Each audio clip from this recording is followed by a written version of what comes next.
Good evening, everyone, and thank you for joining us. We will begin shortly.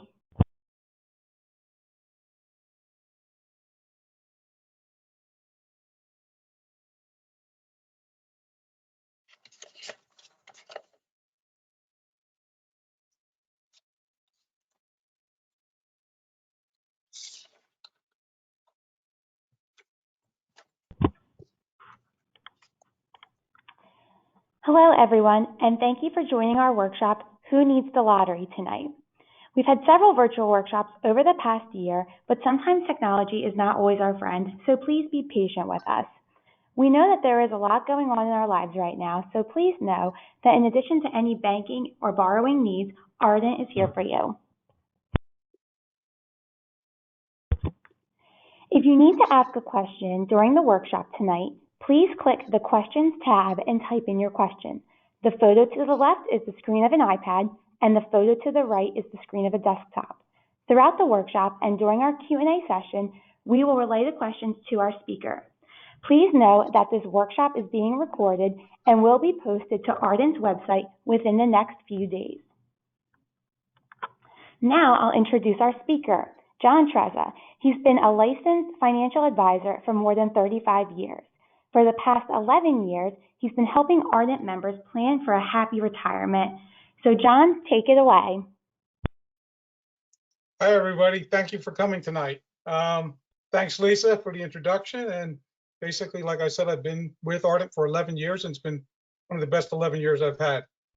First off, we have to get rid of some legal issues. And basically, what I want to talk about right now is just let you know that some of the things I talk about tonight are non-regular credit union or banking deposit products. And by being non-banking deposit products, that means they're not insured by any government agency. And also they're going to involve some risk, which means they may lose value and you may lose some possible loss of principal. In addition to that, I'm employed by CFS, Cuso Financial Services, with an agreement with Ardent. Cuso Financial Services is a broker-dealer, and that allows Ardent to offer these products to their members. So, okay. And I'm trying to get this thing to move down. Thank you. Okay, first thing off, who needs a lottery? The name and title of this workshop tonight comes into play. I started these a lot of times. I do them with a group of people, and this is the first time doing it virtually. Not many people in the group will probably admit that they use the lottery as a financial plan. A lot of times I've asked people that and not let nobody raise their hands. But I always tell them, I always use the lottery as a financial plan. I sit there and I buy 4 tickets every single week. I walk up, I buy 2 tickets for Monday night and 2 tickets for Thursday night on the pick 6. Is it the right plan to do? If I win, great. If I don't win, then I have plan B. And plan B means I have to do something different. And what does that mean? I have to build my own wealth. If I don't win the lottery, I have to make my own money work for me. And the money that I've saved, and I have to sit there and look for it to build towards my own retirement, I have to build my own wealth. And that's one of the things that we're going to be discussing today. But before we get into building wealth and before we start talking about how much money do we need? And a lot of people ask me the same question, and people say, when can I retire? Or how long do I have to work? The bottom line is, first we have to define what retirement is. Retirement just means a change. It doesn't really mean you have to stop working. Some people love their jobs and will never retire. Other people are happy to retire because all they want to do is they find that they have a better thing to do with their time or something they would like to do with their time more than go to work. So, what is your retirement? I have many clients, and to everyone, retirement is different. Some people have moved out of state. Some people are traveling in RVs. Some people are staying home watching their grandchildren. Some people are traveling over the pond and over into Europe. Everybody's retirement is different. So the first thing you have to do, like any other roadmap or any place, is define where you want to go and what do you want your retirement to be. And those are the first things you have to look at. After that, we can sit there and say, how do I get there? What do I have to do, or what steps do I have to take in order to get to that retirement? And once I get into that retirement, how do I stay in that retirement? In other words, I don't want to go back to work at 85. because I didn't have enough money or things have changed and I have to go back and fund for myself.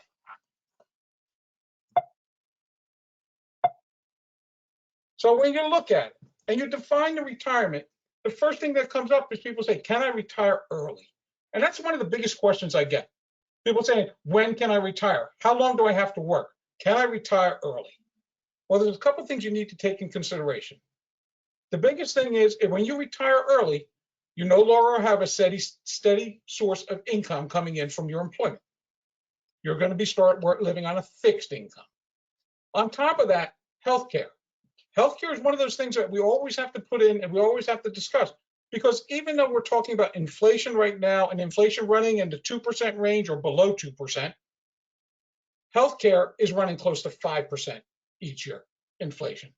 So healthcare keeps going up and up and up, and we have to take that into consideration.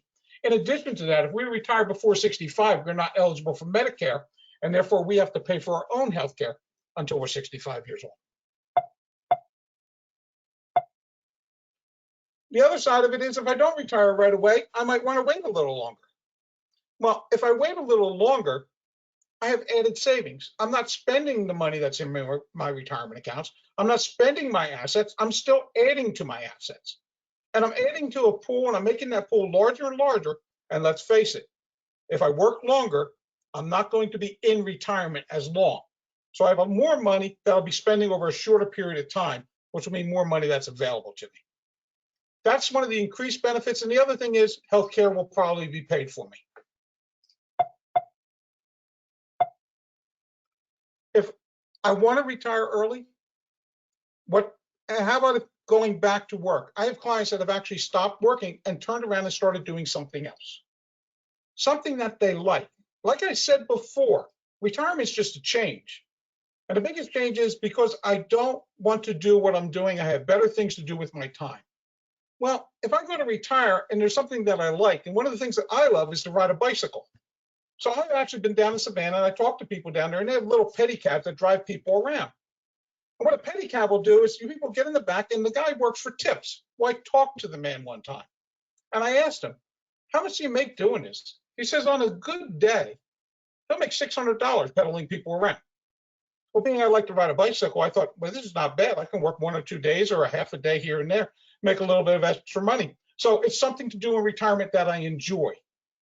So when you're looking at working in retirement, I always tell people, do something you like, do something that you're going to enjoy do. It will give you the additional savings and may keep you in healthcare until you're 65. The biggest question here that people ask and people fear, when we look at it and I sit down, I do financial plans with people, the one thing that they always wonder is, do I have enough money? They're not asking if they have enough money right now. They're asking, will I outlive my money? Do I have enough money to maintain and stay in retirement? And we have to do the math on that. If I sit there and tell you 19.3, anybody have an idea what that means? Well, it's hard to do it in this type of format, so I'll tell you what it means. 19.3 is the average life expectancy of somebody who hits the age of 65. So at 65, that means you're going to live approximately 20 years, and we all know that's around 84. So that's where the 19.3 comes into play. When we sit down and plan for people, though, 19.3 is not where we're planning. We're not planning for people to live to 84, because 84 being average means half the people live longer than that. So what we look at is we look at 92, 94. We take into consideration on how long the life expectancy is based on your health now, your health of your family. How long, what's the life expectancy of your family? What's the family members? How long have they lived? Your parents, grandparents. And lastly, one of the things that really affect it is we ask the question, do you smoke?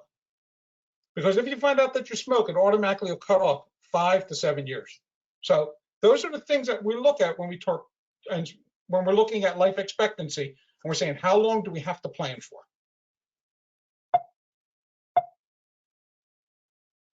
And that's what it comes down to.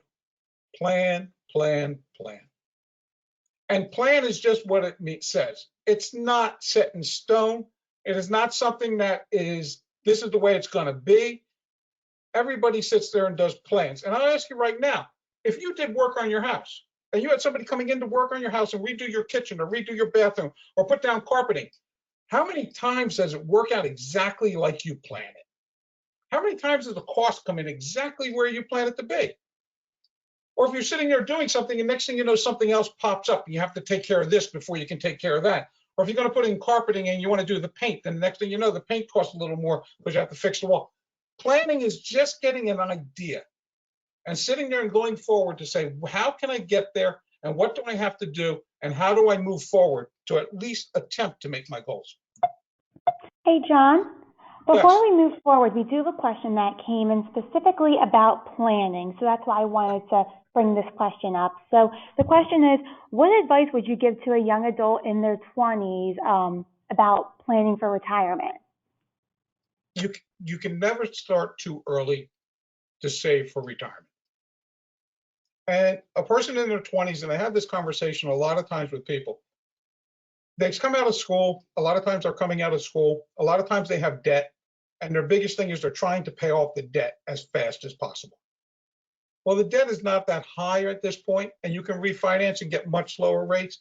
But don't forget to start saving at the same time.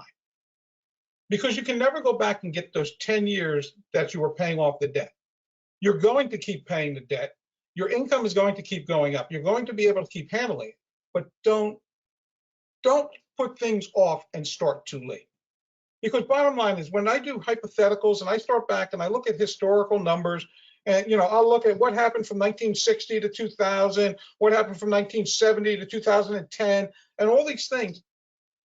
Most of the mass of the wealth that people put together is if they started in that first 10 years. That first 10 years of putting money away, if you stayed the same and did it for the next 30 years or the next 20 years, you would have twice as much money in that first 10 years than if you started 10 years later. And what I mean by that, starting as simple as $100 or $200 a month going into a Roth IRA or going into a product that is going to grow tax deferred towards retirement. If you started back when you were 23 and you did it until you were 30, or you did it until you were 35, and then you never did it again. A person starting at the age of 30 or 35 and putting $200 in for the rest of their life will not catch up to you. And that's just the power of compounding. So the biggest thing I say, don't forego the plan. Sit there and look at it and start early. All right, John, that was our last question for now. Thank you. And we would like to remind everybody that if you do have a question, just click the questions tab on your dashboard, type in your question, hit submit, and we'll communicate them to John throughout the presentation. Okay? So once again, just start planning. And when you plan, we're making guesstimates. First thing we're going to start is say, where do we want for retirement? Where do we see our retirements? And then how much money are we going to need to get there? What is our income going to be coming from? Where's it coming from? And we're going to make a guesstimate on the income. Some of the things are set in stone. Other ones are guess. First one is set in stone, Social Security. I love the topic of Social Security because there's a lot of little facts out there that people really don't realize. The first thing about Social Security is how do they calculate it? How do they know how much money they're going to pay you? Well, basically what Social Security will do is they will add up your income for your highest 35 years.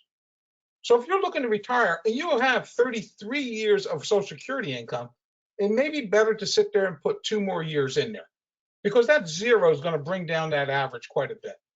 If you have 20 years, you might want to start looking at it.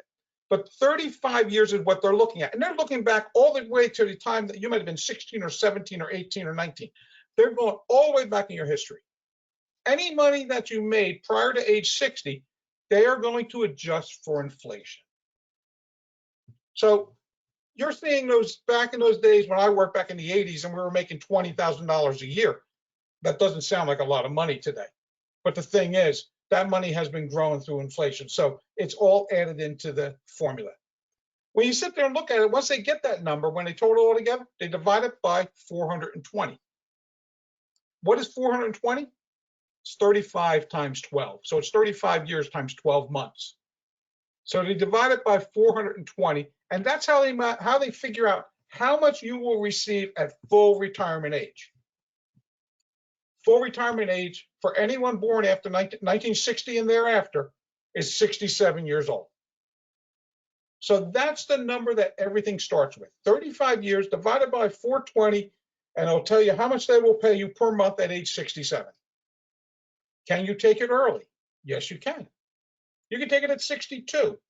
But if you take it at 62, you're taking a 30% or better cut for the rest of your life. So by taking it early and living to 90, you're talking about 30 years at a 30% cut almost. That's a big number. The other side of the equation is what happens if you wait till 67? You'll get the full retirement. What happens if you start at 65? Well, it'll go up incrementally every single month from age 62 until age 67. And realistically, it won't stop at 67. From 67, it will go up incrementally till age 70. And at age 70 is when it stops. But the difference between 67 and 70 is it increases by 8% a year. Let me ask you this. If you have money sitting in bank accounts at this point in time, credit union accounts, low paying interest, and you have quite a bit of money in there, why would you not use that money to live off of and let your Social Security continue to grow at 8%? If it's only making you a 0.5%, you might want to use that money to live off and forego your Social Security, because that other payment of coming in is going to be there for the rest of your life. And the other thing with Social Security is it adjusts for inflation. So every year you'll see people getting a statement saying next year you get a little bit more, or you get a little bit more. So Social Security is one of those things that will keep going forward. It's a real nice topic. I don't know how to tell people to take it. I do know that when we sit down and discuss it, if they tell me when they're going to pass away, I can tell them when to take Social Security. But when we start looking at life expectancies, we say, what is going to give you the best possibility or probability of staying in retirement and reaping the best rewards out of Social Security? We can get break-even points and numbers and things of that nature. And I'll show you that a little bit later. Pension plans. I don't know how many people listening today have a pension plan. There are things that are going away. And for the most part, most businesses have already done away with pension plans. On top of that, the only one that really has pension plans today are your states and your federal governments. And if we break it down to state, we can know, and I live over here in New Jersey pension plan is one of those ones that's not funded enough. And that's why corporations have gone away from it. They were put into place many years ago. They assumed interest rates. They assumed that people would not be retired as long as they are, and they're guaranteeing payments for long periods of time. They're assuming higher interest rates than what we're receiving today, and they're restricted on how they can invest their money. So you're looking at things right now that are pretty much a dying breed. You may still consider them, or you're seeing changes on the state level and the federal level, but a lot of corporations have done away with them, and now they give you money to save in your own accounts. Okay, those are the two forms of income that come in that we pretty much are set down in stone. Once they start receiving them, we're going to keep on getting them. So once we get those, then we have to figure out what's the gap. We want to be in retirement and we want to do certain things, but here's how much income. Do we have enough to cover? Typically, no. So how do we fill in that gap? What do we do once we get that gap? Well, things that come into the gap that we worry about. Healthcare. Most individuals over age 65 will need long-term care. I love that saying. And people, when they first hear long-term care, what do they think? Nursing home. Well, long-term care does not have to be nursing home. Long-term care can be taking care of an elderly parent. It can be having someone in your house or going by and helping them out 1 or 2 days a week. It can be having a nurse or somebody come in a couple of times a week to help them. It can be going into assisted living. It does not have to be nursing care. It can actually be paying a family member to help them inside their home. So long-term care, that statement's a little bit misleading, saying we're all going to need it. We are going to need it, but it's not nursing home care. Healthcare, though, we do need. And healthcare, like I said before, If you start before age 65, if you retire before age 65, in most instances, it's up to you to pay for it. I looked at it for me, if I retired, healthcare for me would probably cost me $1,000 a month. And if I put my wife on there, it probably costs $2,000 a month. That's a big number. And when we're working, we're not paying anywhere near that. At age 65, we go on Medicare. And on Medicare, then you can turn around and have your Medigaps and your insurances, and you can get it for much cheaper. But up until age 65, healthcare is a very big cost.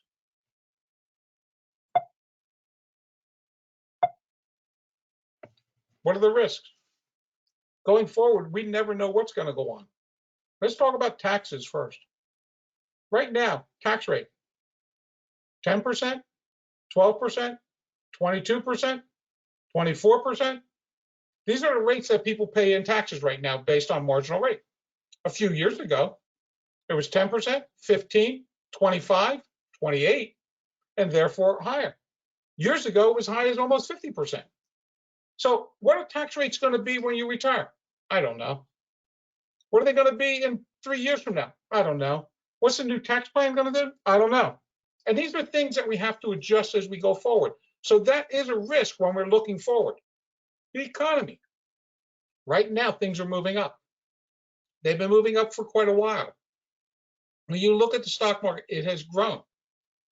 When you look at interest rates, they have nothing but gone down. What's going to happen in the future? I don't know.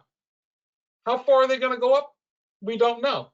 These are all things that happen on a regular basis that we have no control over on our own. But we have to take some consideration on it and do some kind of planning to get it going. So what do we have to do? We have to take a gamble. We have to take a guess and say, how do we do this and what do we do to make sure that we can cover our needs going forward? Everything in life is a gamble. If we fear that the market's going to crash and we move all our money into cash positions, and by cash positions, I mean savings accounts, checking accounts, CDs, and we keep it all there, we are taking a big long-term risk. That risk is that the inflation is not going to go up, prices aren't going to increase, and our money's going to keep pace. So what have we really done by doing that? We are losing value every day. And value is what we can use the money to buy, or what we can buy with the money. And money's only as good as what you buy with it. And if tomorrow you buy less than you bought today, you've lost value. However, if the market does crash and we have all our money in stocks and things of that nature and everything goes down, then we've taken that risk in the short term. So it's a matter of having a balance. Cash accounts pose the biggest risk for the long term. Stock accounts pose the biggest risk for the short term. And bonds are somewhere in the middle. Hey, John, we did have a question that came in. Yes. So the question is investing in real estate a great way to grow my retirement? Real estate's one of those hybrid type of investments. It is a good investment as time goes on, and you'll see real estate grows on an average of about 4.5% to 5% a year. It doesn't grow as high as people think. I mean, you're looking at what it's done over the past couple of years. It's been phenomenal. But if you go back to people that bought their house around 2007, they're just getting back to even at this point in time. Real estate, as far as renting it out, I mean, it's kind of a hybrid, like I said that. And what I mean by that is it's something that's paying you a fixed income, but it's also growing. I have a property that I bought a few years ago, about 7 years ago. And when I did the math on it, it was interesting. I actually sat down and I did the math. And when I figured out how much I put down as a down payment, how much in the repairs I had made, and then if I had sold it, and realistically, the price is almost doubled on the house. If I sell it right now, my rate of return would only be about 5 to 6%. If I put the same amount of money in the stock market back then, my rate of return would have been a little bit better, so I would have made more money. However, people feel comfortable with real estate because it's something that you feel like you own and something that you feel like you can get your handle on. But real estate is not liquid. Right now, it's real liquid. You want to sell something, it'll sell overnight. But there are times when you put it on the market and you can't sell it. And you have to keep dropping your price. and it has a carrying cost. If it's not rented, you're going to be paying the rent for the person that's not in there. You have to pay the taxes. So real estate can be a nice place to be, but it's not some place that you want to put all your eggs into one basket. So when we get back to the next slide, I'm sorry, did that answer your question, Lisa? Yes, thank you. When we get back to the next slide, there's no perfect investment for anybody. You have to allocate. You have to sit there and think about what you're doing. Is real estate a bad place to be? No, it's a good place to be. And if you want to have some real estate, please do, but don't have all your eggs in that basket. If you want to have money, you should have money in cash accounts and in credit unions and banks, because you never know when you're going to have to fix the roof, or you're going to have to buy a new car, or you're going to have to do something. That money's there for a purpose, and that's what you need it there for. If you're looking for growth, what we're looking for then is we're looking for stocks and we're looking for companies. Because if you think about really what goes on with companies is they grow over time. Industries change over time. Stock markets change over time. I mean, just look at what's happened in the past year and a half. Look at what's going on with the technology market. I told people, I was joking around towards the end of last year, I said, this has made a baby boomer into a millennial by me sitting there doing webcams. I never wanted to do, I mean, I was one fighting this all the time. Now I do them all the time. So everything is going to change as we go forward. Where are we, Lise?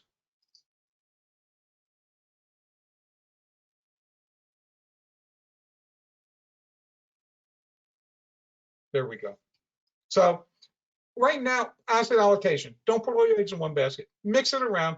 And what that means is, okay, I don't want to buy a stock here, a stock there, a stock there. I want to have stocks. I want to have bonds. I want to have real estate. I want to sit there and have cash accounts. I want to have all the different areas, because what that gives you is it gives you choices. And when it comes down to pulling money out, you want to have choices.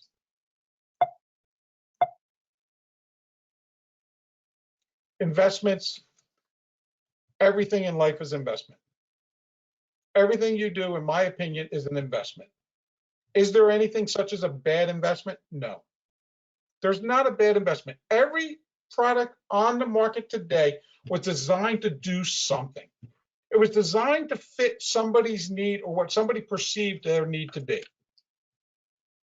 There's bad choices, though. There are people that put money in the wrong place for the wrong reasons. So the bottom line is, by sitting down and trying to figure out what my goals are and what do I hope this to accomplish, and will that investment accomplish what my goals are? Or is that investment designed to meet my goals? Sometimes you can take an investment that was designed for something else and use it somewhere else because it still fits. But for the most part, there's no such thing as a bad investment. It's what's the goals. If the goal is fixing my house up next year, I need to keep that money in the bank.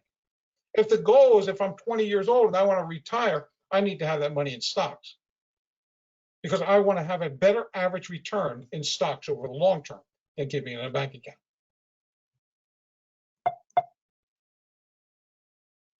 Annuities. Annuities are one of those topics that come and go. And in my 35 years, they've come into favor in my mind and gone out of favor and come back in and go out.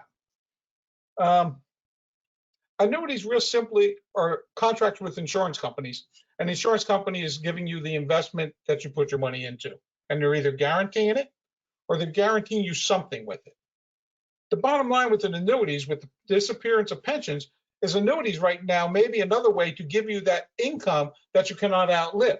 So there's ways to put money into an annuity and get an income for the rest of your life that you cannot outlive. Annuities, on the other side of the coin, can give you some kind of guarantees that they won't lose money, but they can only go up. I mean, there's different little structures that they can be built. And it all depends on what you're trying to use the money for, if an annuity will fit. I always sit there and say, back in the 80s, or even in the 90s, my mother has an annuity. I sold it to her back in 1995.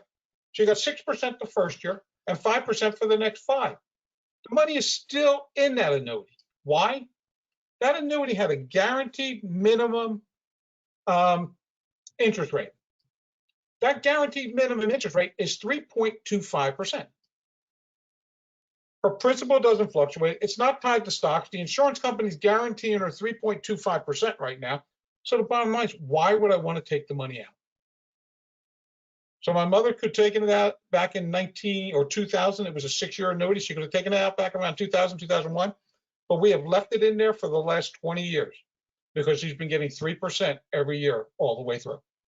And it's been totally liquid. So there's reasons to use annuities. Does it fit your needs? Maybe. And that's one thing that you have to sit down and go through. One of the biggest things that I discuss with my clients and I discuss with people is how do you take the money out? There are smart ways to take money out, and there's not smart ways to take money out. There's good money to take out, and then there's bad. I'll start off by talking about the investments and the allocations first. Allocations. If we sit down and decide that basically we should have half of our money in stocks and half of our money in bonds and cash, and the stock market should turn around and go up dramatically, and the bonds and cash pretty much stayed the same. We may turn around and now have 60% in stock and 40% in bonds and cash. Or we may have 70% in stock and 30% in bonds and cash. And it's real hard to sit there and say, look at all that money that's making. I don't want to take out of there.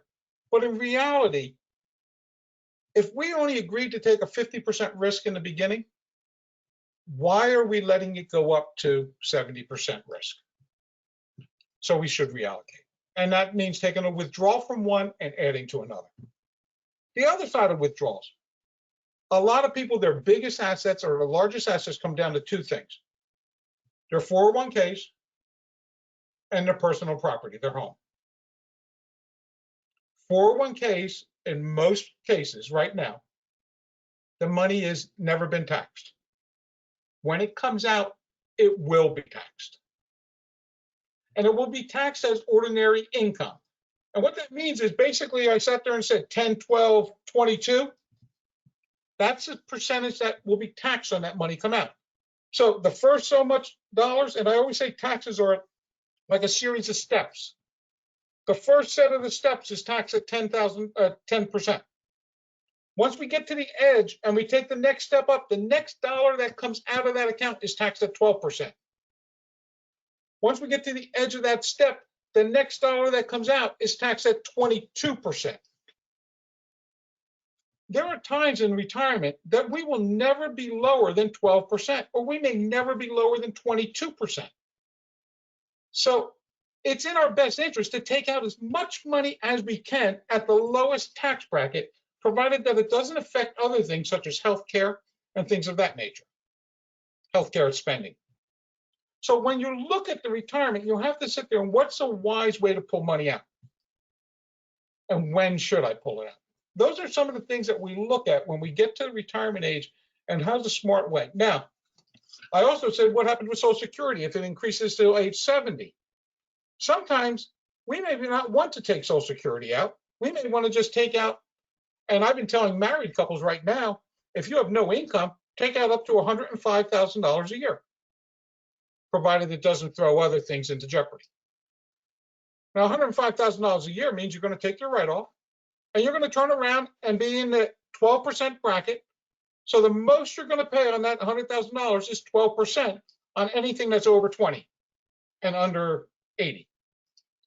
That's where your taxes are going to be. Now, if you take out 110, that last $5,000 is going to be taxed at 22. If we do that and we don't take our Social Security is growing by 8% a year. There's nothing saying when we withdraw the money from the 401k, we have to spend it. It's just saying, let's get it out of there at the cheapest tax possible.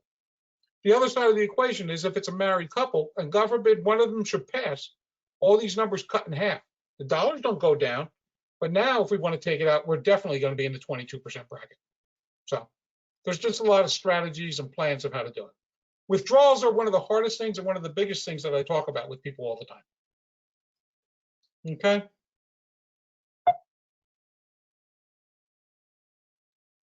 Lisa, Artists of Credit Union.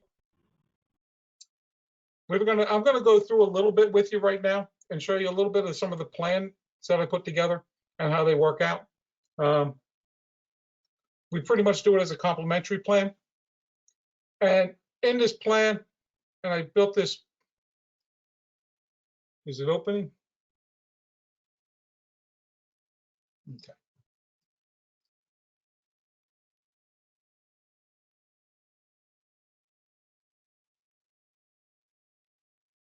when we talk about expectations, a lot of times we talk to people about their expectations and their concerns.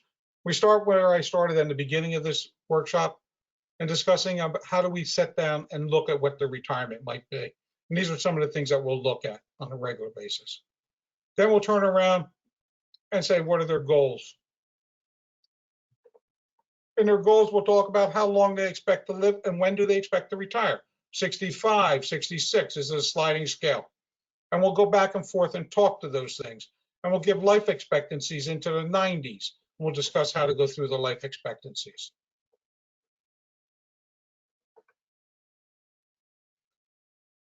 We'll talk about the money and where they have their investments now and how much they're saving, how much they're putting away, what's going on with it. And we'll talk about how much risk they're comfortable with. Risk is one of the things, I've been doing this 35 years. I'm very comfortable with risk. I'm very comfortable with fluctuation. I'm very comfortable. My mantra has always been the market will do whatever makes me most uncomfortable. So I understand that it's going to go down, and it will go down. I understand that it'll happen when I don't want it to happen. But these are all things that I've learned to live with. Some people can't live with that. If you're sitting there and you cannot sleep at night, I don't care if it's the right investment, it's the right idea and everything else, but if it keeps you up at night, it's not the right investment for you. So these are the discussions we have to have with people to find out what can they live with. Because the worst thing that could happen is I put someone in something and all of a sudden it drops on them and it turns them off for the rest of their life and they never make another investment.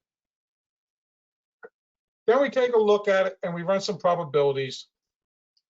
And to break it all down real quickly,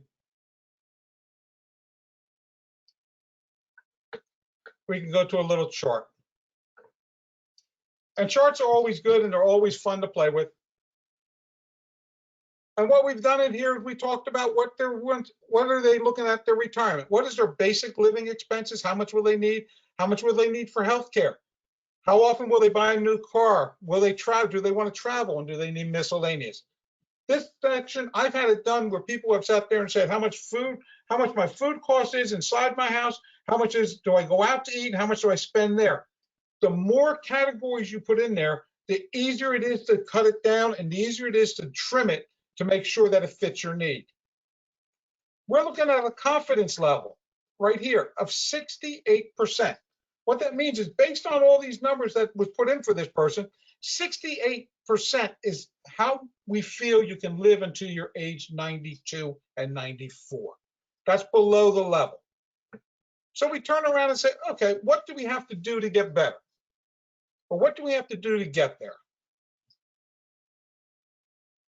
Real simply, I've got them both retiring at 65. What happens if they work one more year? 65 and 62. Now we're in 80. And now we're moving up even higher. 89.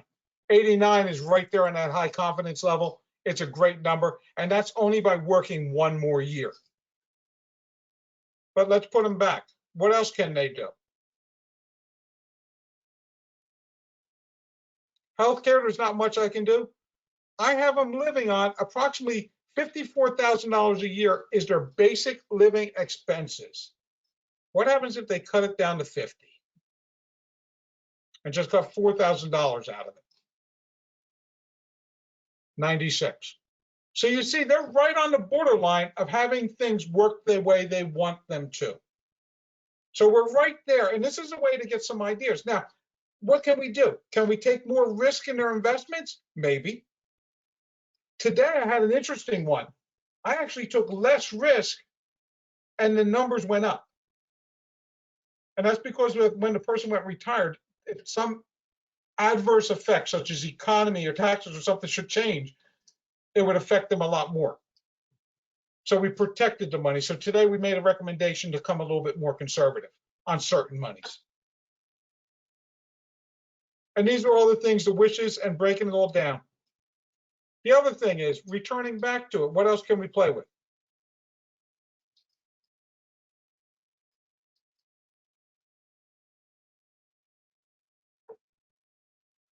We talked about Social Security tonight, and these are some of the things that we discussed regularly. Social Security, where? There we go.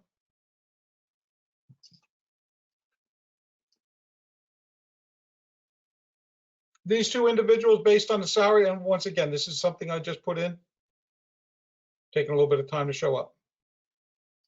Here we go. Right now, if they take Social Security as soon as possible, the probability of success is 33%. That means Social Security is a big percent of their retirement income. If they take it at retirement, it's 53%. If they go to full retirement age, which is how I planned it, it's 68.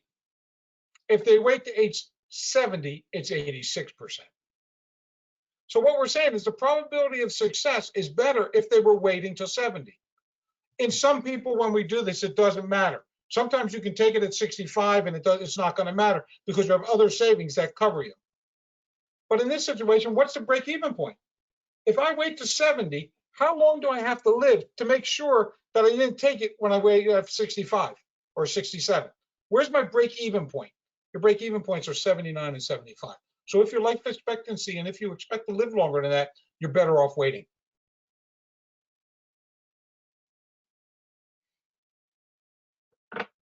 Let's see, where am I going back to?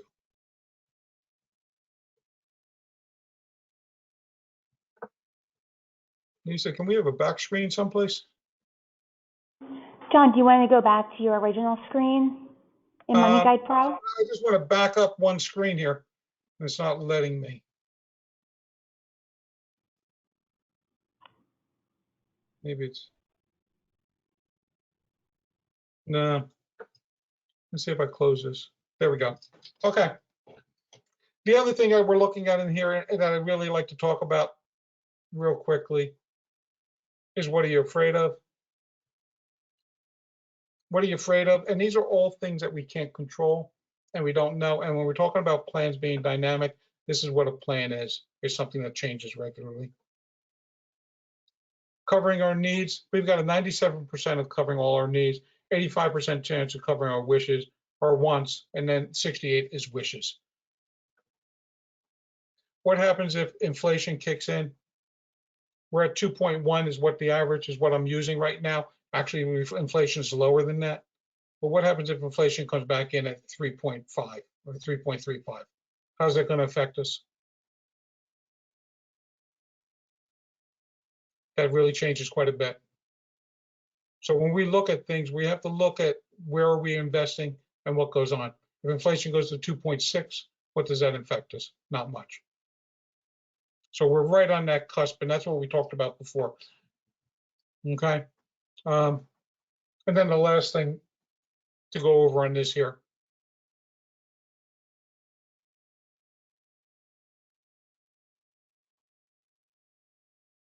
is looking where your assets are and how your money's invested at this point in time. And this is numbers that, like I said, I put in there. It'll give us some idea of how to make adjustments and where to do changes.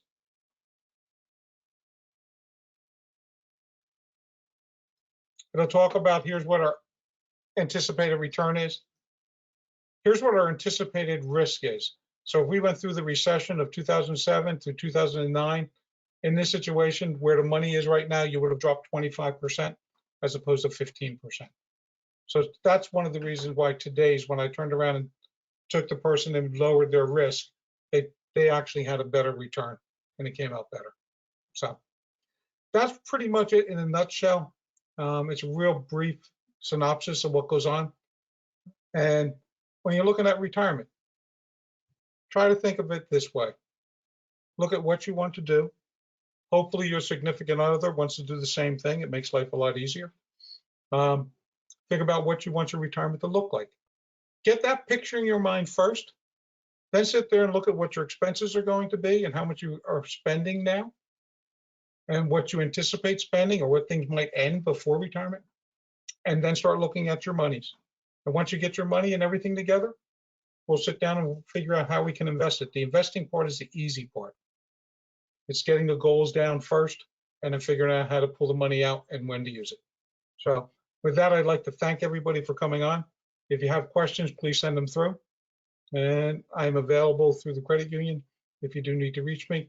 And as of when I went out with the COVID, I think I was the only person named John still there. I don't know if I still am. They may have hired a few more. So anyway, thank you all again and have a good evening. Hey, John, before you sign out, we do have some questions that are coming in. Okay. The first question is, what are your thoughts on dividend stocks? Okay. At this stage of the game, dividend stocks is where most of the market's moving. When you talk about stocks, there's typically two ways. I mean, there's a lot of different breakdowns and a lot of different classifications. But a lot of times when you talk about stocks, there's a difference between growth and value. And I like to explain it this way to people. Growth stocks mean you're buying something based on its potential. And those growth companies are the ones that really don't pay dividends out because they're putting all their money back into the company to grow. Your dividend stocks are more of your value companies. They're more the ones that have all been around for a while, and they just keep paying the dividends out to people that have been, the value end of it. And that's what, like your Procter & Gamble's, your pharmaceuticals, things of that nature. When you start thinking about it, those two cycles or those two classifications move in different cycles. Growth has been the biggest driver of the market in the past few years, where value has not. Now value is starting to catch up. And this year, value is actually starting to come back stronger than growth. And a lot of conventional wisdom saying, okay, let's look at that value side of it because they've been overlooked. So I do like dividend stocks. It's a way of getting an income on a consistent basis. The income right now is higher than you're getting from any fixed incomes, which would be bonds and CDs and things like that. So the dividends are paying very comparable. And you also have growth potential on top of it. So I always am a fan of dividend stocks and value-oriented stocks. All right, John, our next question is, how do you know how much money to put into your retirement plan? Well, if we're talking, it depends on what we're talking about retirement plans. If we're talking about retirement plan in total, and in total, what that means is 401ks. In total, that means Roth IRAs and traditional IRAs and all across the board. Then I can say that you can't put enough in. And I always tell people, put as much as you can afford and put it in as soon as possible. Because like I said before, if you do that when you're young, you can always cut back when you're older. Some of the new thinkings that have come out regarding 529 plans have come to the point that they're telling parents, instead of sitting there and worrying about putting money in your 401k and doing the 529, max out your 401k, put as much money as you can into your retirement plan. And when the child gets ready for college, stop putting in your 401k and just pay for the college out of your monthly pay. Simply because that money that goes in your pension plan or your retirement plan will grow even further, and it'll give it time. So that getting it in your retirement plan as early as possible and as much as possible. I have never heard, and I've never had anybody come up to me and complain when they went into retirement that they had too much money. All right, John. Another question is, how long does it take to start a financial plan? A lot of it comes down to how in-depth you want to be. I mean, I went through a lot of it real quickly tonight on one of those plans. It's not the hard part of putting it all together. The hard part is keeping up with it and maintaining it and watching it. So putting it all together, I do it usually sitting down with someone, 45 minutes to get the information in. And then it may take anywhere from, depending on complexity, it could take a half hour from there or up to 2 or 3 hours for me to work on it even more before getting back and putting everything together. So, and then it's a matter of reviewing, going back at it and changing things, making sure that it stays on target. Because like I said, goals change, plans change, everything's changing going forward. All right. Another question, John. Do you recommend having an account invested for kids to go to college before having kids when you're young? No, not really. I mean, that's pretty much, I touched on that before. For me personally, I think it's a better idea to put more money in your own retirement plan and then max out the retirement plan. I mean, you're talking $19,000 is what you can max out a 401k plan on. So if you're not doing the maximum on the 401k, then I would not start that 529 plan. All right, and we have time for one more question, John. So the Okay. question is, how can our guest tonight schedule an appointment with you to talk about their retirement? The best thing to do is probably go through the branches and just give a call over to the branch and tell them that you'd like to speak with me, and they'll reach out to me, and then I'll follow up with you and go from there. You can also reach me on the webpage or the email, and my email address is john.trezza@ardentcu.org. All right, and that was our last question for the night, John. Okay. Well, thank you all for your time. I appreciate it, and everybody have a good evening. Thank you, John, for providing us some great information on retirement, and we would like to thank everyone for attending our workshop tonight. There will be a short survey sent out, and we would love to hear your feedback to help us improve for future workshops. Our next virtual workshop, titled Negotiating Your Best Deal, is scheduled for Wednesday, April 28th, and we hope you can join us. Thank you, and have a great night.